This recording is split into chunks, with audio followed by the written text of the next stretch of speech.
ganap nga ay naghahanap nga kami ng mauulam. Sakto-sakto naman mo ang nadaanan nga namin tong sila kuya. Tuwing may bagyo nga, ito nga ang best time para maghanap nga ng mga daga dahil yan ang gustong-gusto naming inuulam dito sa Pampanga. Tama kayo nang narinig, dito sa amin sa Pampanga, kumakain kami ng dagang bukid. Yung ibang tao, hindi nila alam ang pagkakaiba ng dagang bukid sa dagang bahay. Pero okay lang yun, hindi naman kayo ang kakain. Tsari.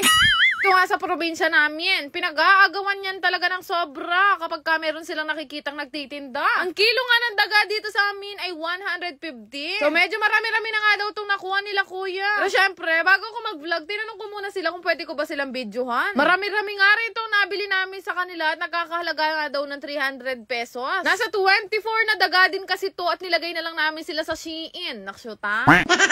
Nila sa amin 300 pesos lang daw pero binigyan ko sila ng 1,100. Sobrang hirap kasi huliin ng mga daga na yan. Tapos feeling ko pagod na nga silang pamilya. Napakalayo na rin kasi ng nalakad nila. Simula nga doon sa pinakadulong bukid, nakarating pa sila din. So pagkatapos nga noon, nagsibalikan na rin kami dito sa Bugay Farm. Tapos nagsidatingan na rin yung mga pinsan ko nga. Tuwing nauuwi kasi ako dito, gusto ko pinapapunta yung mga tito, tita at yung mga pinsan kong mga bata pa. Balak ko nga sana silang pagswimmingin dito sa pool. Kaya lang naging fish pond na tong pool namin dahil nilumot-lumot na. So, dahil andito na nga yung mga maliliit kong pinsan, pinalinis ko na nga to sa tatay ko kay H2 at kay Bajay. Bilis lang naman din nila tong nalinis at after nun, pinalagyan ko na nga rin ng tubig. Sobrang sarap nga dito sa Bugay Farm, lalo na sa mga ganitong panahon. Kaya naman nung nalinis ko na nga itong pool, tinawag ko na nga yung mga pinsan ko maliliit, tapos pinagbobombet ko na sila ng tubig. Naman nga dito sa Bugay Farm, malakas nga ang tubig, kaya anytime na gusto namin mag-swimming, napupuno namin yan sa loob ng isang araw. Habang nagsiswimming nga ang mga bata, dito naman sa maliit na kubo, tinawag ko nga sila nanay at kami nga ay nagbingo. Lagang bumili ako ng binggohan dito sa Bugay Farm para kapag ka nabibisita sila, meron kaming paglilibangan. Pero mabalik nga tayo sa daga na gusto ko ngang ulamin. Pinalinis ko na nga to kay Bajay at syempre, kailangan natin tanggalin ang paa at buntot. Isa-isa niya nga to tinanggalan ng buntot at paa at syempre tinilad-dilad nga niya ng ganyan. Nakakadiri man yan sa iba,